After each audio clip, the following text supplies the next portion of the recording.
On aurait pu te prévenir avant. Écoute, c'est vrai. Mais ça va, j'ai une bonne proprioception, donc tout va bien. C'est ça, c'était un petit test. On s'est dit, on va voir si ça va toujours. C'est ça.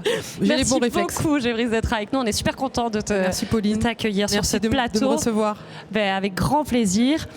Ton parcours, il est complètement exceptionnel. Tout le monde ne le connaît pas. Pour rappeler, donc tu es triple championne du monde de judo. Le judo, chez toi, ça commence dès l'enfance? En fait, j'ai commencé assez tard par rapport à mes camarades, puisque j'ai commencé à l'âge de 13 ans. Donc tu étais ado, on est plus vraiment... Voilà, c'est ça. J'étais déjà adolescente et j'ai commencé via le sport scolaire, donc l'UNSS, parce que mon professeur d'EPS était aussi professeur de judo. Donc voilà comment j'ai commencé. C'est lui qui t'a mis le premier sur un tatami et qui t'a dit... Exactement, qui m'a dit vas-y, j'ai testé. Et ce qui était bien à l'époque, c'est que j'étais entourée, il y avait ma petite sœur, on était plein de copains et copines et on partait comme ça un petit peu partout sur le territoire et on allait faire des compétitions par équipe et j'ai trouvé ça génial. Ouais, c'était la possibilité de vivre d'autres vies ailleurs, de se balader, de découvrir, je suppose, plein de choses. Ça a été ça aussi le sport pour toi? Oui, exactement, c'est-à-dire de rencontrer des personnes différentes avec un amour commun et la passion qui était celle du judo et de rencontrer des gens qui étaient vraiment intéressants. Et ça m'a amené après, plus tard, où vous savez, aller conquérir le monde cette fois-ci et conquérir une belle médaille olympique aussi. Et pour autant, vous commencez le judo, mais tu n'arrêtes pas, pour autant les études, quoi. Ça a duré assez longtemps, tu as réussi à tenir les deux? Oui, effectivement, et puis il faut. Ce que je dois préciser, c'est que mes parents m'ont un peu mis la pression, mais je les remercie parce qu'ils m'ont dit tu veux faire du sport, ma fille? Oui, ok, très bien. Donc au moins, va jusqu'à ta licence. À l'époque, j'étais en études de droit. C'est beaucoup déjà, ouais. Donc va au moins jusqu'à ta licence. Après, tu pourras faire ce que tu voudras au niveau des études. Donc j'ai suivi scrupuleusement ce que mes parents m'ont dit. Et en plus, après, j'ai continué derrière. Donc tout ça parce que c'est aussi important de se former. Le basculement, c'est les JO de Pékin. Tout à fait. Là, tout change du coup?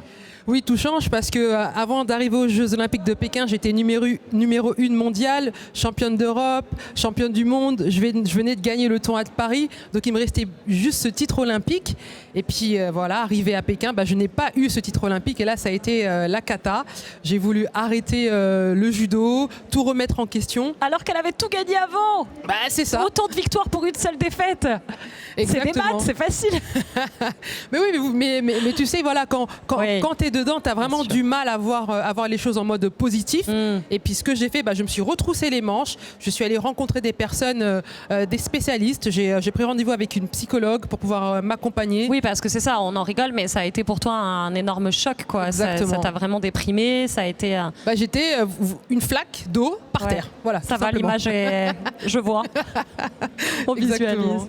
Exactement. Et donc, tu as remonté la pente en voyant un psy, en beaucoup de méditation, de thérapie. Exactement, en voyant un psy, en comprenant les raisons parce que je m'étais mis la pression, tout simplement. Donc, comprendre les raisons de la pression, comprendre aussi d'où je viens pour savoir où je vais. Et ça a vraiment été très important pour moi. Et ça m'a permis de basculer, de comprendre qui j'étais et ensuite de pouvoir devenir la nouvelle Gévrise pour aller conquérir des nouveaux titres européens, mondiaux et olympiques.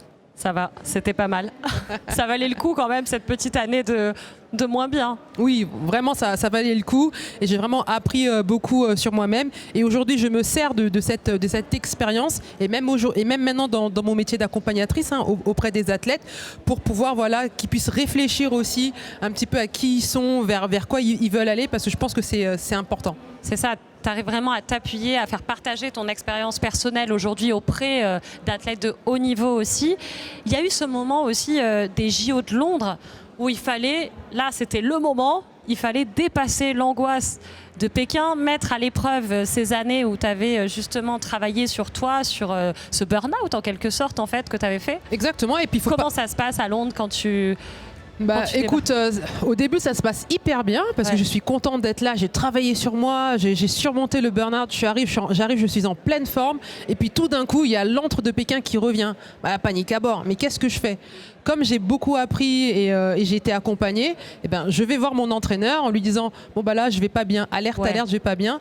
Donc ce qui m'a permis de déposer les choses, d'exprimer les choses et du coup tu sais ça fait comme j'ai soufflé et puis maintenant c'est bon, on peut repartir et on va à la conquête de la médaille. Tu as lâché ton sac à dos et tu es plus légère beaucoup plus légère.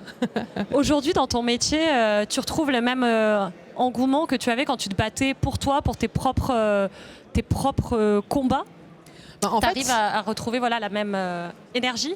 Oui, il y a la même énergie parce que ce qui me fait avancer, c'est la passion du sport. Ce qui me fait avancer, c'est aussi le fait de pouvoir aider les autres à progresser, à aller vraiment creuser, à chercher qui ils sont. Et ça, je trouve que c'est tout simplement fabuleux. Ça t'arrive encore aujourd'hui des coups de mou comme ceux que tu as pu ressentir, ou c'était vraiment lié, tu penses, à ce très haut niveau, en fait, à la pression à ce niveau-là, quoi? Effectivement, il y a deux choses. Il y a la pression du très haut niveau. C'est vrai que c'est pas évident à gérer. Mais vous savez, dans la vie de tous les jours, on est tous les jours confrontés à des situations qui sont pas évidentes. Et oui, ça m'arrive d'avoir des coups de mou. Eh bien, je puise auprès de mes proches. Je puise aussi à l'intérieur de moi, voilà, pour aller chercher les ressources nécessaires pour me permettre d'avancer.